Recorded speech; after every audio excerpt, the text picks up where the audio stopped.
जय हो भोजपुरिया समाज। जी हाँ, तो आपकी भोजपुरिया king power star Pawan Singh ji और भोजपुरिया दबंग सुपरस्टार खेसारी लाल यादव जी से जुड़ल नया एवं तरोताजा रिपोर्ट यानी बड़ी खबर लेके बनी, जो उनकी आज पवन सिंह जी जा रहा बने खेसारी लाल यादव के नया फिल्म देखे सिनेमाघर में। जी हाँ, मुंबई सिनेमाघर में जो रिलीज हुई फिल्म ये जो की आप लोग नया पोस्टर देखो, जो दुल्हन वही जो पिया मन भाई। जी हाँ, तो खूब फिल्म लंदन वाला ही फिल्म सेट यानी शूटिंग के है, उनकी पवन सिंह जी साथ साथ के खेसारी लाल यादव के। जी हाँ, खेसारी पवन तीन प्रोजेक्ट पर गए वो शूट के बाद अब फिल्म रिलीज भी हो गई। जी हाँ, काफ़ी लगातार जल्दी फिल्म शूटिंग एडिटिंग करके ट्रेलर लाके फिल्म रिलीज कर दिन कहला खूब प्यारे से बाद मिलल बा।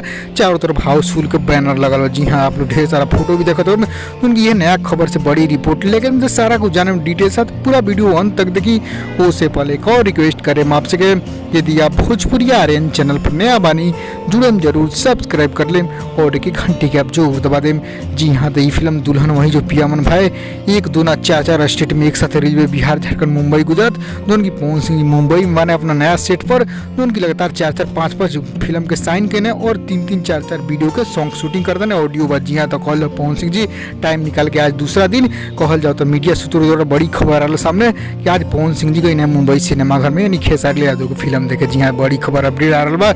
अभी कहल जाओ ई खेसारी जी की नया फिल्म ऐसा film you certificate mill Khesari Yadav ji live भी आइल यू यानी परिवार के साथ बैठ के देखल। थोड़ा भी अभद्रता ना थोड़ा गंदा ना फिल्म बा, काफ़ी पारिवारिक फिल्म बा। जो उनकी पवन सिंह जी गई अपन नया वही नया फिल्म जो लंदन वाला सेट वाला फिल्म देखे खेसारी जी के। जी हाँ, बिहार में कहल 24 को सिनेमाघर मिल पोस्टर भी देखनी आप सब।